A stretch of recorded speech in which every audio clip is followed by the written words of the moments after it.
Kami, masyarakat sipil, menolak revisi Undang-Undang TNI segera disahkan oleh DPR RI dan pemerintah Republik Indonesia. Tolak RUU TNI. Tolak kembalinya difungsi melalui revisi Undang-Undang TNI.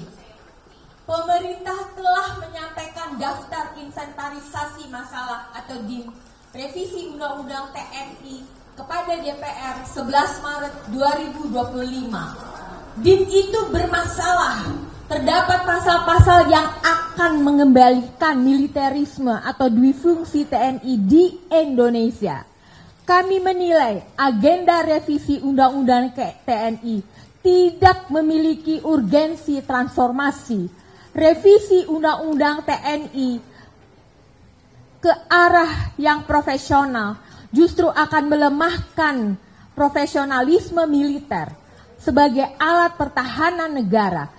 TNI dilatih, dididik, dan disiapkan untuk perang, bukan untuk fungsi non-pertahanan seperti duduk di jabatan sipil. Dalam konteks reformasi sektor keamanan, semestinya pemerintah dan DPR mendorong agenda reformasi peradilan militer melalui revisi Undang-Undang Nomor 31 Tahun 1997 tentang peradilan militer.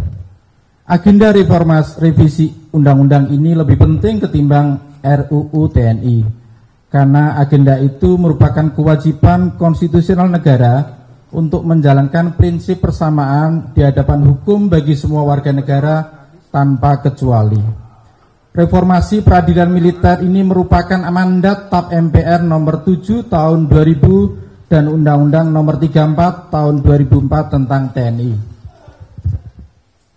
Kami menilai RUU TNI akan mengembalikan difungsi TNI, yaitu militer aktif menduduki jabatan-jabatan sipil.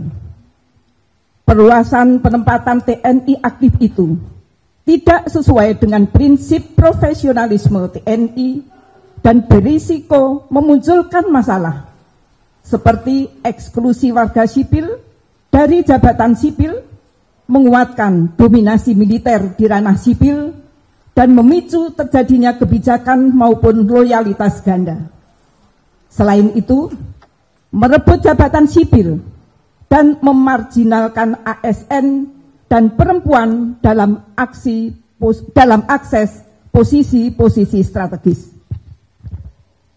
Perluasan jabatan sipil dalam RUU TNI itu diantaranya adalah dengan menempatkan militer aktif di Kejaksaan Agung hingga Kementerian Kelautan dan Perikanan.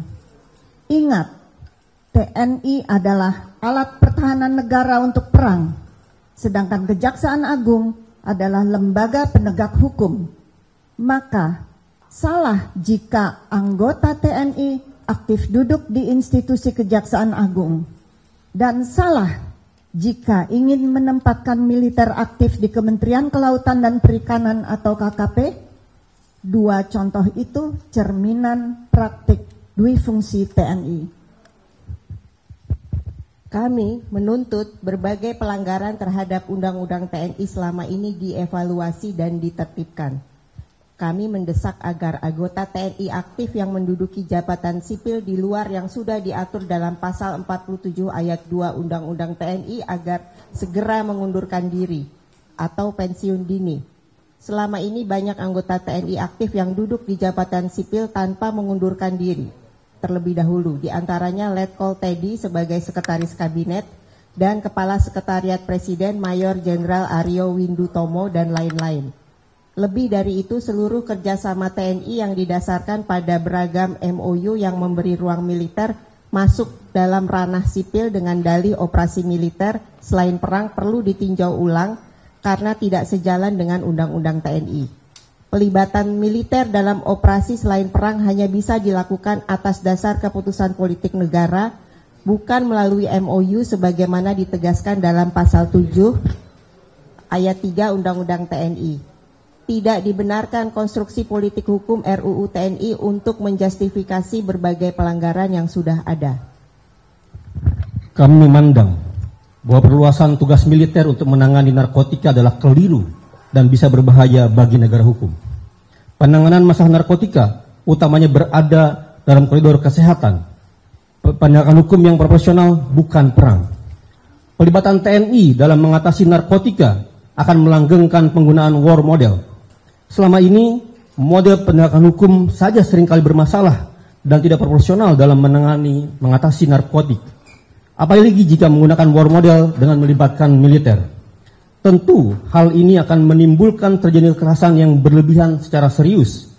Apa yang terjadi di Filipina pada masa Rodrigo Duterte dalam war model untuk penanganan narkoba adalah contoh yang sangat buruk karena telah mengakibatkan terjadinya pelanggaran HAM berat. Dengan demikian, melibatkan TNI dalam menangani narkoba sebagaimana diatur dalam RUU TNI akan menempatkan TNI rentan menjadi pelaku pelanggaran HAM berat seperti terjadi dalam kasus penangkapan Duterte di Filipina oleh ICC. Lebih berbahaya lagi, RUU TNI juga hendak merevisi klausul pelibatan militer dalam operasi militer selain perang atau OMSP tanpa perlu persetujuan DPR. TNI ingin operasi militer selain perang cukup diatur dalam peraturan pemerintah.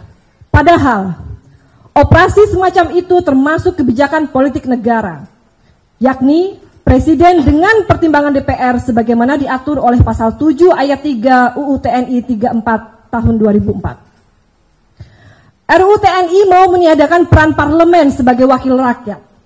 Ini akan menimbulkan konflik kewenangan atau tumpang tindih dengan lembaga lain dalam mengatasi masalah di dalam negeri. Secara tersirat, perubahan pasal itu merupakan bentuk pengambil alihan kewenangan wakil rakyat oleh TNI dalam operasi militer selain perang dan menghilangkan kontrol sipil. Kami menilai revisi Undang-Undang TNI ini hanya untuk melegitimasi mobilisasi dan ekspansi keterlibatan prajurit TNI dalam berbagai permasalahan domestik seperti makan bergizi gratis, distribusi gas LPG, ketahanan pangan, penjagaan kebun sawit, pelaksanaan proyek strategis nasional, serta penertiban dan penjagaan kawasan hutan bahkan sampai pengelolaan ibadah haji. Kami menolak RUU TNI maupun DIM RUU TNI yang disampaikan oleh pemerintah ke DPR karena mengandung pasal-pasal bermasalah dan berpotensi mengembalikan dui fungsi TNI dan militerisme di Indonesia.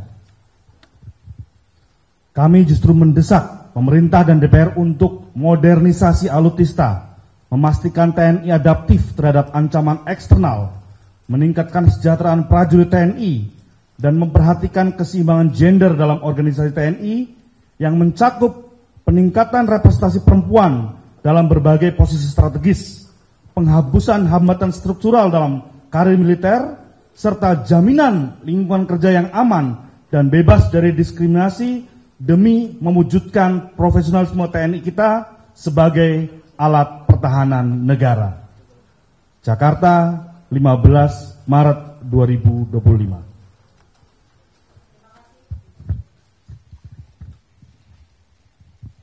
Terima kasih teman-teman sekalian, tokoh dan juga jaringan masyarakat sipil yang sudah hadir di depan kita semuanya.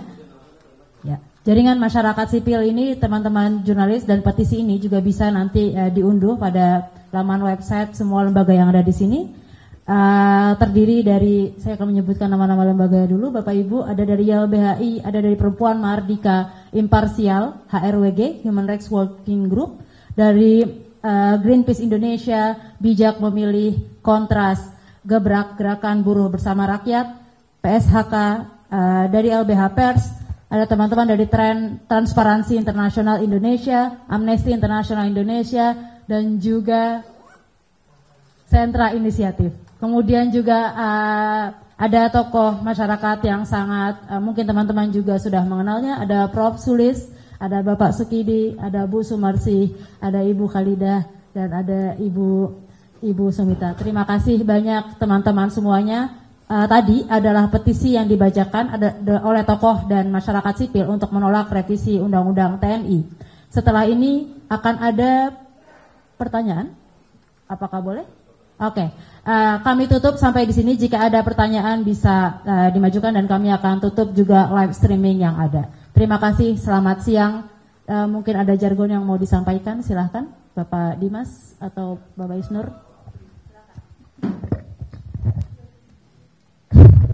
Ya, selamat siang. Mungkin nanti bisa diikuti serentak oleh teman-teman semua. Jadi dengan petisi ini kawan-kawan kami menegaskan sekali lagi bahwa dengan proses percepatan pembahasan revisi Undang-Undang TNI, maka kami semua sepakat, kami kelompok masyarakat sipil menolak RUU TNI disahkan secara serampangan dan segera-gera, terburu-buru. Sekali lagi mungkin bisa diikuti secara bersama.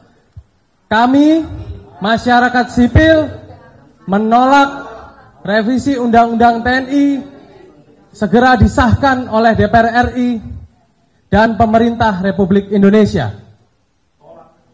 Tolak RUU TNI. Tolak RUU TNI.